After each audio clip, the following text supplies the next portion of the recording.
start this off by first apologizing because I'm not good at videoing things, but I will try to help you out. So when I set the coil, right there is about where I like to keep it. I don't know if you guys saw RIP Trippers video when he was first doing this. He said, you know, to get it right down there, and he had some weird kind of like bring the wick down and then bring it back up, and I tried it and I don't know what he was doing because that was complete bullshit to me. When I tried to do his wicking method on there, I got absolutely no flavor and nothing but dry hits. This thing did not wick worth shit right then. So I'm going to go ahead and show you guys how I do it. Right now it's a fused Clapton that's in there. I can't remember exactly what sizes it is. I think it's dual 26-36 Canthal. We're about 0.35 on there. So yeah, I'll just go ahead and show you how I do this real quick.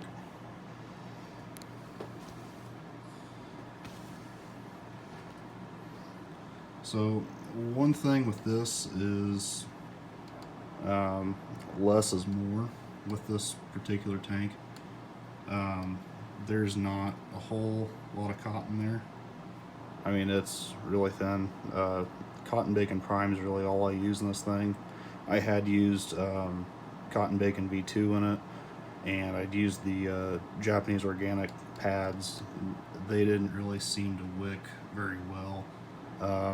The V2 was better than the pads were, but it had that kind of a break-in period to it where the Prime really doesn't. So let me see how well I can record this for you.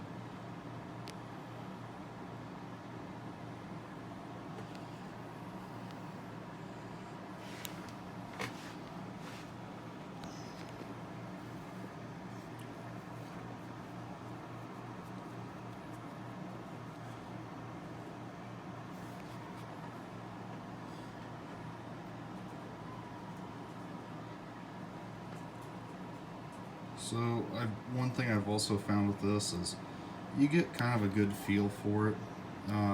I've seen people talk about, you know, you pull it until you see the coil move and that's how you know. In my experience, that's way too tight for this particular tank. And there's a certain point in there too where you'll run more into a lack of flavor but not necessarily a dry hit. And then if you go much more cotton than that, then it's absolutely no flavor and only dry hits.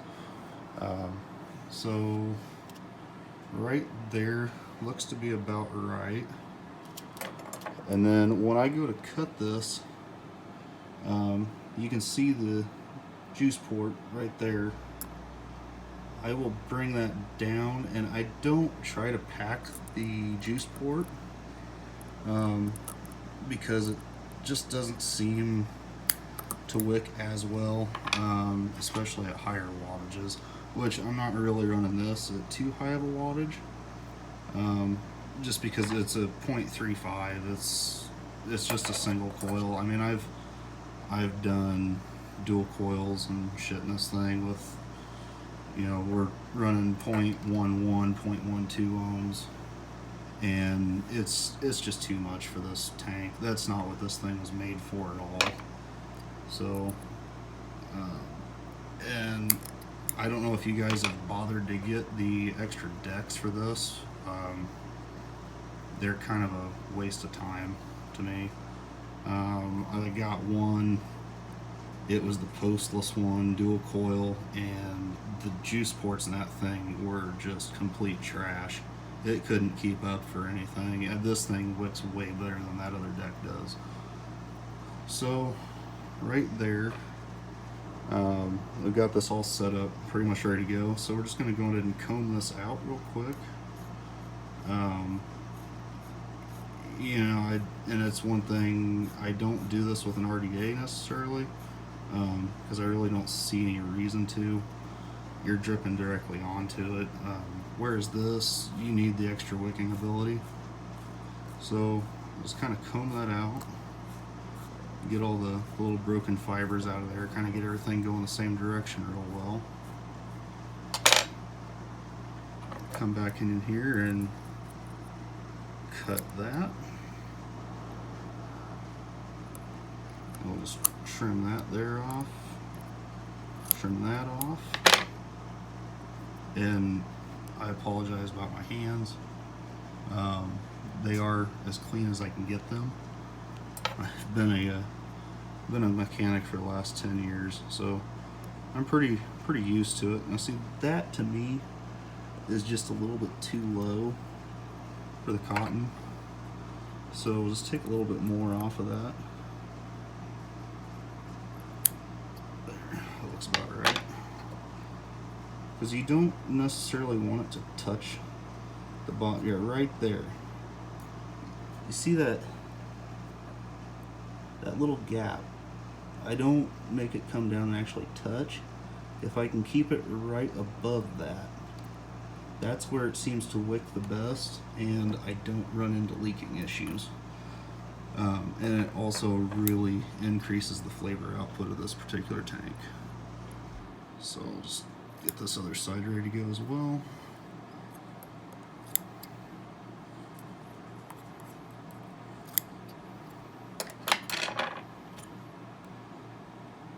It's already going to be too low.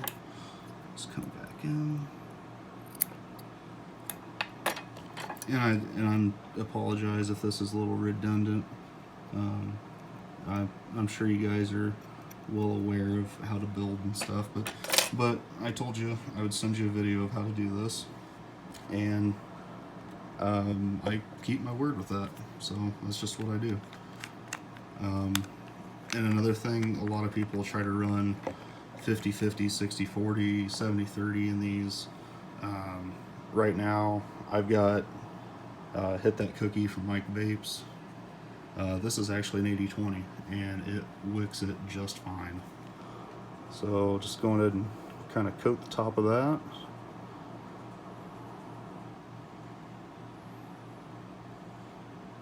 And of course, I mean, you're going to have some leaking when you first, not necessarily leaking, just residual juice down in the lower air port on this. You know, I mean, you don't necessarily need to just drown this thing in it, so right there looks about good. And this is turned really low too. This is only at 42 watts, so that's, and normally with this build in here, I'll run it in the 50 to 60 range. It's a battery saver build is all it is for me. You know, if I want to do anything crazy, I've got RTAs for that. I've got series mech mods and, you know, shit like that. That's not what this is. So okay, that looks about perfect right there. So I'm sure this is gonna make a mess because I'm doing this shit one-handed here, and there's a little bit of juice down there still.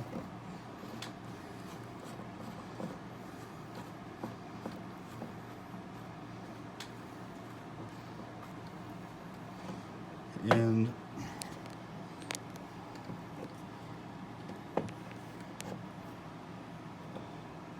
okay, so yeah, the juice port there's about halfway, and it depends really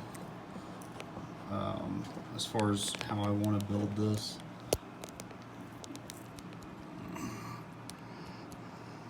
Okay. So right there, it's fully open.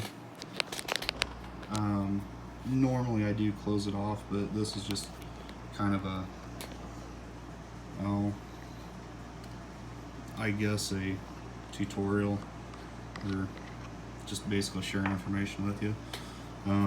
So I mean, it's not going to leak. I've got absolutely no fear of that happening. Normally, with any kind of tank like this, I will not fill it completely up the first time around, just in case it does leak, so I don't lose a whole lot. But I've done this build enough and ran it enough that I just don't even worry about it anymore. I've not had a problem with it.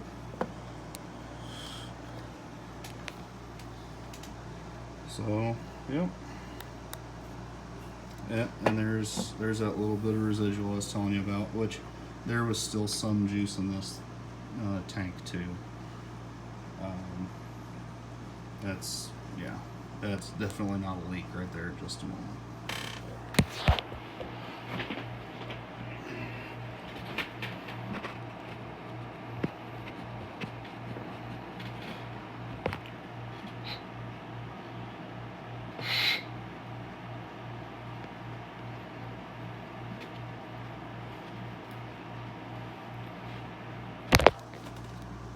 Okay, so it's all cleaned up, ready to go.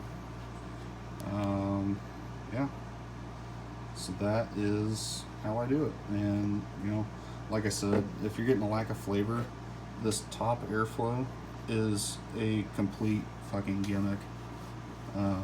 You do get more clouds out of it, but in my experience, the only reason you're getting more clouds is because you're getting more airflow, which in turn mutes your flavor and thins out your vapor density. So I don't even mess with it. I just keep it closed. I run the bottom completely open. Yeah, so that's about it. If there's any other questions, just hit me up and let me know. Thank you.